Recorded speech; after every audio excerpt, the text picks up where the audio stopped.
Hello, Tony Gilroy, and welcome to Turner Classic Movies.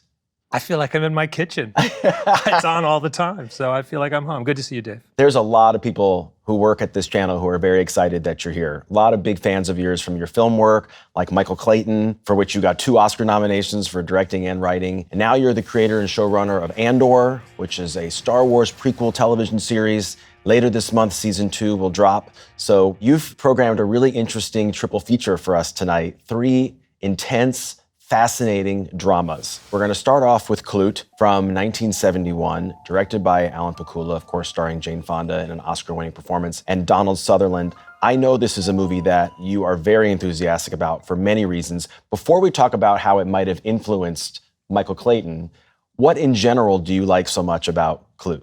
You could break this apart and make 4 different successful movies out of it. It could be just a thriller. It could just be the love story, a cop and a hooker. It could be a serial killer movie. It could be a slice of life of New York ecosystem movie. It's all of those things, but it is one of the most complicated and fully articulated examinations of human behavior and self-destructive human behavior that I think has ever been put on film. I mean, her character it's so chaotic and yet so inevitable. It's so perfect in every way.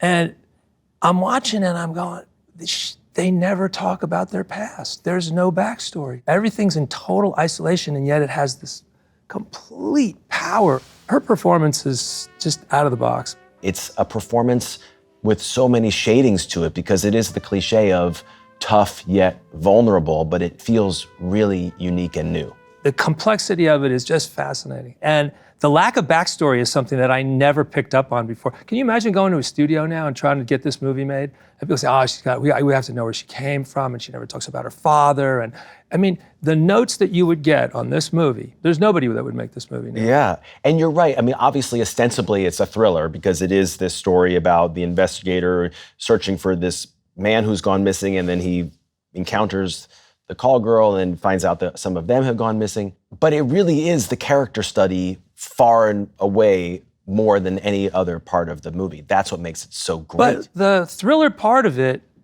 is super clean and effective. And the beats of his investigation and the tempo of his investigation is really natural, and it just works on every single level. I saw this movie when it came out. I saw it in the theater. I probably saw it in the Chester Theater. I probably saw it in Rep, in Harvard Square, Orson Welles. I think when it was on VHS, I rented it. When it was on DVD, I rented it. And then, before we started shooting Clayton, we requested a print. It was Warner Brothers, and we got a show print, and we had a little party, and it was one of the 2 movies we showed the crew before we started Clayton. What was the other one?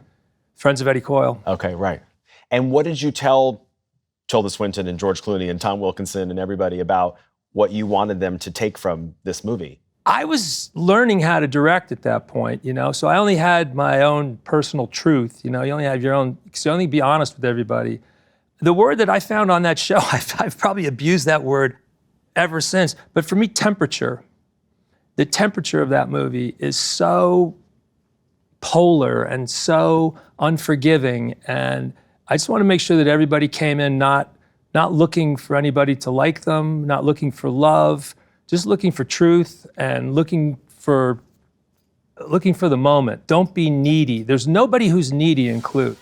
There's nobody acting in there who's looking for a fan club. And visually, it's just so simple the way it's shot. And I actually think Klute is almost the high point. And the framing and the daringness of being behind people and not seeing things, man, I just love it to death. Now, Roger Ebert, in his review when this movie came out in the early 70s, he said he thought the movie should have been called Bree because of the Jane Fonda character.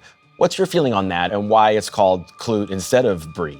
I've been in a lot of those conversations. I'd be shocked to know that Klute was the title that started and finished without dissension. Right. I don't know if Bree is the better title, but I'll bet you people argued about this a lot. Klute sounds cooler. It's a better word. But it really does feel more like her story. It's a tricky thing. I always wanted to have a better title for Michael Clayton. I only had Michael Clayton as a title because there's a 3-page monologue in the beginning that's with another character, and I didn't want movie stars to read it and think they weren't in the movie. So I was like, you know what I'm gonna do? I'll call it the title character until I get cast, And then I'll find a really good, classy title for this movie, and we never did. That's right, because it's Tom Wilkinson who I has know, that but first we were like, monologue. we're going to find a better title. But we couldn't, we never did. So maybe Clute just hung in there all the way down the line. Okay, so now that it's been 18 years since Michael Clayton, have you thought of a better title for No, Michael Clayton? no, I'm stuck with it now. No, I'm stuck with it. It's a pretty good one, in my opinion. Did you ever get a chance to interact with Alan Pakula before he died so tragically in the late 90s? When they were making Devil's Own, a friend of mine, Robert Kamen, was on that film, and they were shooting on our block, and it was a massive presence on the street. It was Gordon Willis and Condor lights everywhere. They were literally shooting on our block. And I swear this is true. We were living on the 3rd floor of a brownstone. They were shooting on the roof directly outside of our window it was supposed to be one night. They ran long. I keep calling Rob and saying, hey, are you guys gonna wrap on time? Because we're trying to sleep. There was a movie called Masters of Light, a documentary about cinematography. There are televisions in the corner. I'm watching that. Everyone else has gone to bed. They start talking about Gordon Willis, and I can see out my window, and Gordon Willis is on the roof with Pakula, and they're shooting on the roof across the street. Swear to God that happened. Wow. I met him once on the street for a minute, but I never really, just, hi, how are you now? It's such a shame because he died in this horrendous freak car accident in the late 90s, and you just think of all the different things that he could have done with so many more years. One last thing about Clute, because when I was interviewing Jane Fonda, she was telling me that she and Donald Sutherland were having an affair while they were filming this movie. Right, I've heard that. Would that be the nightmare for a filmmaker, or would you use that and run with that?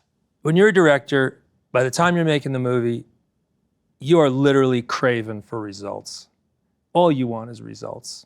You could talk about how process-oriented you want to be and how, all the things you want to say, but by the time you get down there, you get really utilitarian and you just want results. If it's working, it's clearly working in this film. I mean, that's the sexiest shopping for food scene I've ever seen. Whatever it is, it's working. If it wasn't working, you'd have another problem. If you're making your days and the footage looks good, do what you want. Ends justify the means sometimes. The next film that you've chosen, which is This Land Is Mine from 1943, directed by Jean Renoir and starring Charles Laughton and Maureen O'Hara. I know this film, which you discovered fairly recently, relates to Andor for you. Let's talk about how you happened upon this movie and what your reaction was to it. I found this movie online. I'd never heard of it, and I started watching it, and I mean, as you'll see, it's a very unusual movie in a sense. It's Jean Renoir comes to Hollywood, and it's 43, and he's really trying to tell Americans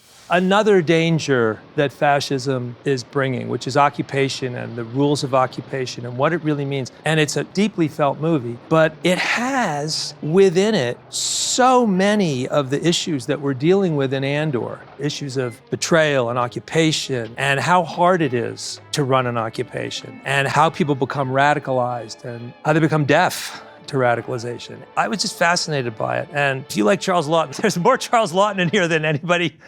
It tests your ability to take Charles Laughton. He's got a lot of great monologues. We should does. tell people this movie is set in an unnamed European country. Somewhere in Europe. Right. It's somewhere in Europe. It's been Very occupied smart. by Germany, and Laughton is a kind of a timid school teacher, and he's trying to figure out whether he's going to essentially cooperate with the German occupation or resist, and there's all these other forces at play. He's a coward. He's he a is. true neurotic coward, a mama's boy. He lives with his mother, yeah. The story goes is that this was Renoir's attempt to make a film that felt like propaganda and was convincing the Allies to step up and keep up what they were doing.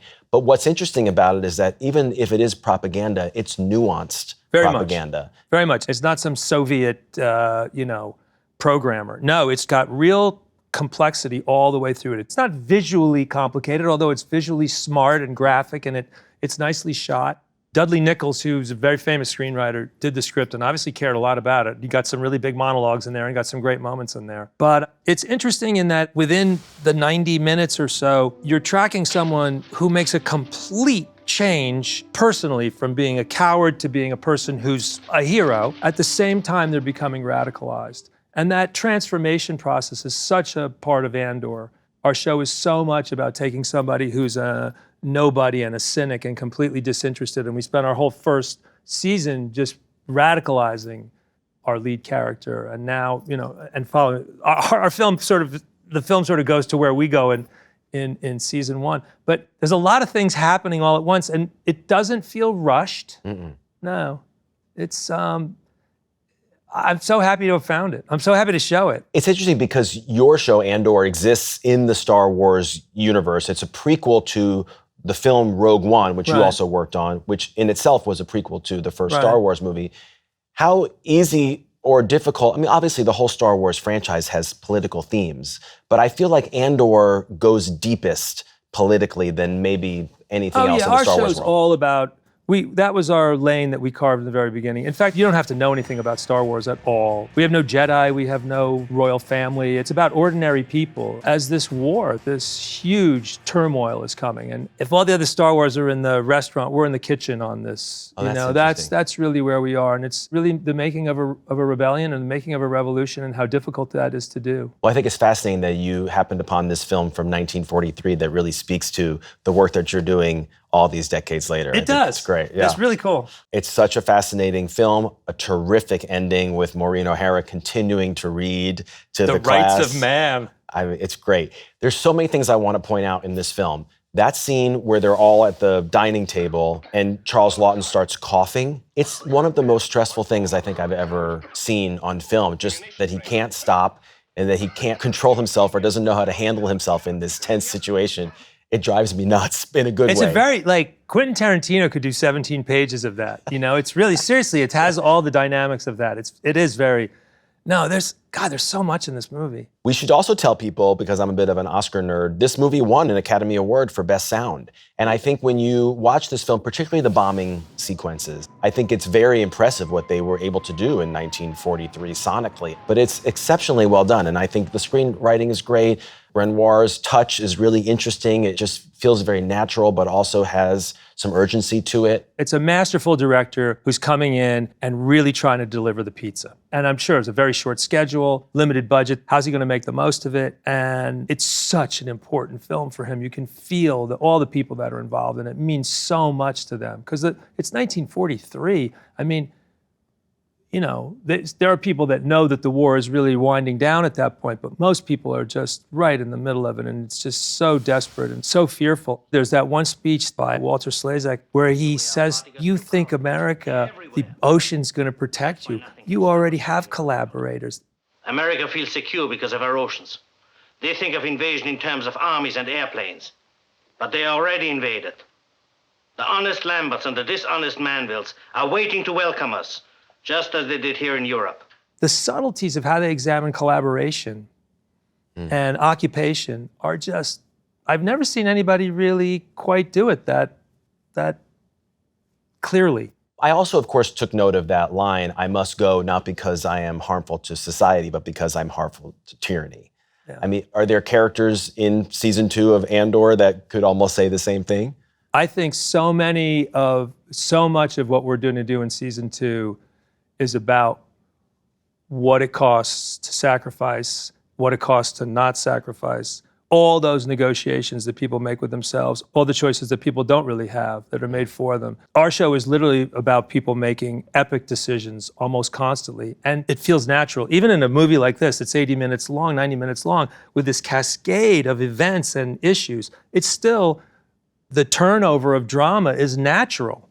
The circumstances are so intense, and that's why it's been so great to work on this project, to have this intense, I have a 5-year tranche of history, canonical Star Wars history to deal with. It happens to be, I think, the most intense there is. And so playing in that space, as we've had a chance to do, just really all the drama is up legitimately. And it's fun to write, it's fun to make.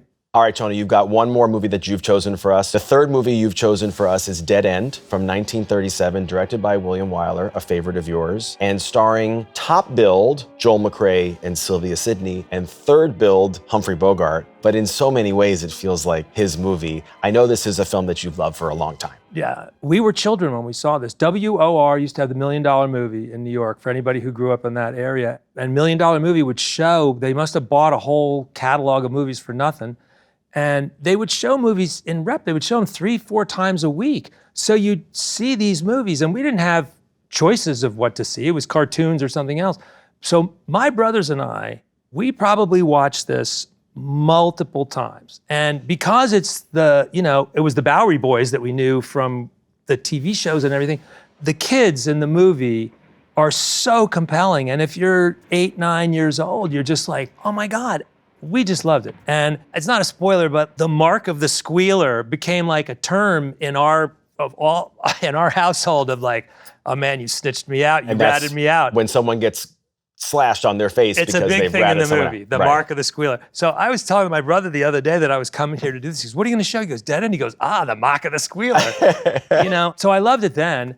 I've maybe seen it in passing over the years, probably on TCM.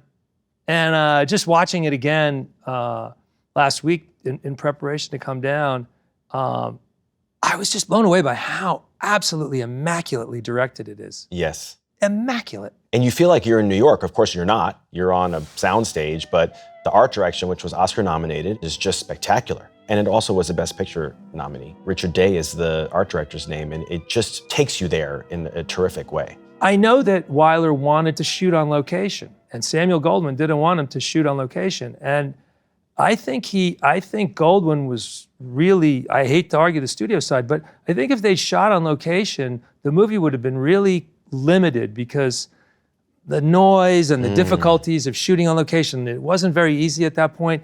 Everything would have gotten pushed inside. All these scenes that are outside would have gotten pushed someplace else. And they built this environment that's just exquisite. And this is a great example of brilliant filmmaker problem solving. He says, I got to shoot on a set. What am I going to do? I can't make the realistic movie I wanted to make. And he makes this absolutely beautifully graphic, expressionistic, incredible drama and digs into the acting. And Greg Toland, one of the greatest DP of all time. It's just a beautiful movie to look at. For anyone who's not seen it, it basically takes place in one location, essentially a Skid Row in New York City. And it's where all this cross-section of New York City life meets. So there's this gang of hoodlum kids, the Dead End kids, who later became the Bowery Boys, as you said, and then some criminals like Bogart. There's a prostitute, Claire Trevor. There's Joel McCrea, who's just an honest guy trying to make a living. I like the push and pull between these two ideas of, honest hard work and, let's say, ill-gotten gains. And from a dramatic, I've been talking about it as a filmmaking thing, as a piece of drama. It's also wonderfully constructed. And Lillian Hellman came in and probably cleaned up some of the stuff that they weren't allowed to do, and then probably put in a couple other things of her own that were pretty good. But is it Bogart's saddest performance? It really is. Yeah, there's one scene. It's the saddest thing I ever saw. We'll talk about it afterwards, but I'll tell people if they're seeing it for the first time, really look out for a scene between Bogart and Marjorie Main, who plays his mom. And it's unlike anything you see in a lot of crime movies and in anything that Bogart has done. So, and I love that you mentioned Greg Toland, because there's so many great shots with lighting that is really provocative. There's one scene where we see Bogart coming down an alleyway. His face is totally dark, and then he comes into the light, and the way it's shot and the way it's lit is just so interesting for this essentially static space. The whole thing is designed. Every shot is designed. Every moment is designed. And then to have so much life, the abundance of real life and real acting and real emotion that comes out inside of something that's so designed and built, it's really cool. We talked about before the movie, the scene between Bogart and Marjorie Main. It's so powerful, and you're right, it is sad, not something you see Bogart doing very often. He's so good in this. He's so weak and so upended and upside down. He's pathetic. Yeah. This is only a year after The Petrified Forest, which was a big step in Bogart's career, but as people I'm sure noticed, he's only third billed in this. Yeah. That wouldn't happen for much longer, no. Right? Also want to point out Claire Trevor, who only appears halfway through the movie in one scene, and she got an Oscar nomination for that performance. But they couldn't say prostitute, they couldn't say syphilis. They had to really kind of weave their way in and out and make us read between the lines. I think the play had some stronger articulation in it than Sam Goldwyn was willing to do, yeah.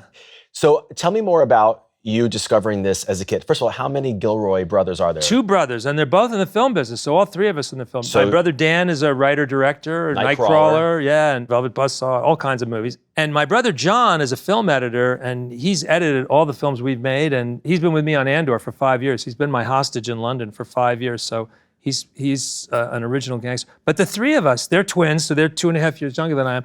And we used to sit in that TV room and watch, $1 million movie. And The Mark of the Squealer. Were you guys troublemakers or just? Yeah, we were. Yeah, we were. And you'd watch things on WOR, and it's like, years later, I saw The Hustler, and I realized I've only ever seen 1/3 of it because they pan and scan. Everything was like, oh my God, it's really But we watched them. We only had 3 channels. God, it's horrible. So as younger people, were you talking about one day the three of us can work in film? No, not at all. Is it a happy coincidence that all 3 of you have great careers in filmmaking? It wasn't something that we set off doing. Our father did it, but he moved us away from LA. We grew up in upstate New York so that we wouldn't do it. So no, it wasn't on our radar at all when we were growing up. Now that we're just a couple weeks away from the premiere of Andor Season 2, what would you say you're most excited for fans of the first season to see in the second season? The show means a lot to a lot of people that have really dug in deep on the show and watched it multiple times, and people who care about it as much or more than we do. I'm most excited to reassure them when the show comes out that we have not let them down. And the fact that it's 4 years over one season, whereas the first season was 1 year. Yeah. It's going to be interesting, for sure. No, I'm very excited to have it come out. Tony, thank you so much for taking the time to come down here and to play these 3 fascinating films for us. It was great. Really My appreciate pleasure. it. It's really a gas. And good luck with Andor. Thank you.